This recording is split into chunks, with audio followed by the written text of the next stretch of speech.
The Royal Albert Dock was designed by Jesse Hartley and Philip Hardwick and opened in 1846. Its main use was for the storage of brandy, cotton, tea, silk, tobacco, ivory and sugar due to its open yet secure design. The dock was unique in design because ships used to load and unload directly onto or from the warehouses. So the dock closed in 1972 and in 1984 it reopened after a major redevelopment, turning it into a tourist attraction, and as it stands to this day, the largest group of Grade 1 listed buildings in the UK. Did you know that this complex used to have a four-sided sailor's clock?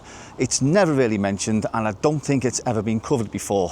That was until you clicked on this video. So in this video we take a look at some old photographs of the clock and we find out where it was and also what happened to it. So before we get into this video, I would like to thank Billy Mack for this video idea. Now Billy Mack over the years has given me some really good ideas for videos. So in the comments section below, don't thank me for the video, please thank Billy, and I'm sure Billy will turn up on comments himself pretty soon. So without further ado, let's get into it. Firstly, we're going to be looking at some ground photographs, try and match up some old photographs, then we're going to take to the skies and I'm going to show you where this clock used to be. Right, so in the Albert Dock we go, and the first stop is this building where Richard and Judy first broadcast this morning. And if you look out there, you will see where the map used to be about here. So we're going to just continue on around this corner and I'll show you something really cool. Okay, so just outside of the apartments, take a look at that. Now that is 2025, November of 2025. And there's a very, very old photograph from where the clock used to be, just there. And as you can see, the clock in situ. So behind that is the old custom house, which is now the Hilton, and then the other various two warehouses left and right, and where the ships and that used to, or boats used to come in there as well. Point updated. Take off. Right, so we're going to take to the skies. Oh, forgot about them darn seagulls. There they are. So it's a bit windy. I'm just going to do a quick little flight and show you where this used to be.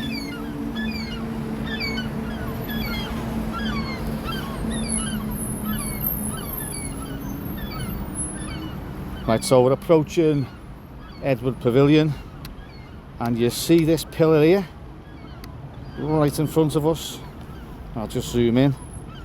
So originally both me and Billy thought that is where the clock tower was. However, it was in its own little courtyard there, right in the front. So it was indeed there, 150 foot tall. Let's go up a little bit. Yeah, so me and Billy both thought that it was this thing here. But yeah, looking at pictures as well from, you know, different angles, it's quite easy to see that, you know, you could have thought that it was there, but yeah, it was indeed.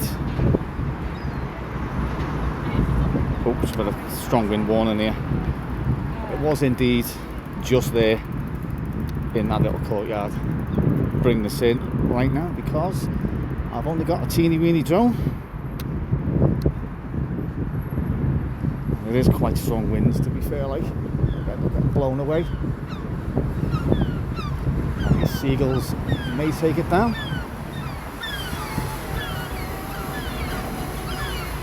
So for these people to go past for a lander. And there we are, straighten it up.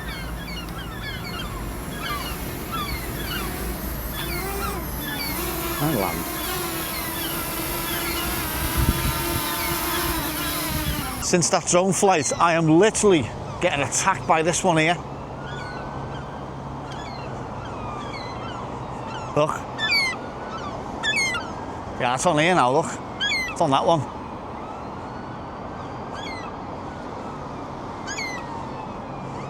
Follow me. Will it follow me? Just show you this before we go any further. What a lovely Christmas tree. Is it real? No, it's not, it's fake. Anyway, ground level Edward Pavilion. And I'll just show you now where this clock tower used to be. Right, so here we go, here's that courtyard. So we have in front of us Edward Pavilion. So the clock was somewhere in here. I don't exactly know where because I've had a look around and I can't seem to find any kind of like pillars or base for it, so it's probably long gone. But as you can see there, the pulley system does remain in place from when it was in use as a dock. So yeah, that's where the clock tower used to be. I'm assuming there, I don't know, maybe these like three little things there, I'm not sure. Because I think that ramp is original. I'm not sure, but it was quite close, I think, to here. So maybe at some point, I don't know, maybe it's changed when it was developed, but that's where it used to be anyway, somewhere in Edward Pavilion courtyard. So now we've established where the clock tower was. Where did the clock tower go? Well, what I can tell you is that it did actually survive the Blitz of 1941. There was rumour online, which I read, that it was bombed in the war. But however, due to the 1960s drive for modernisation, the clock tower was demolished. So that is where the lost clock of the Albert Dock went to. And on that note, thank you very much for watching. And also thank you yet again to Billy for the video idea. And on that note, I will catch you in the next video.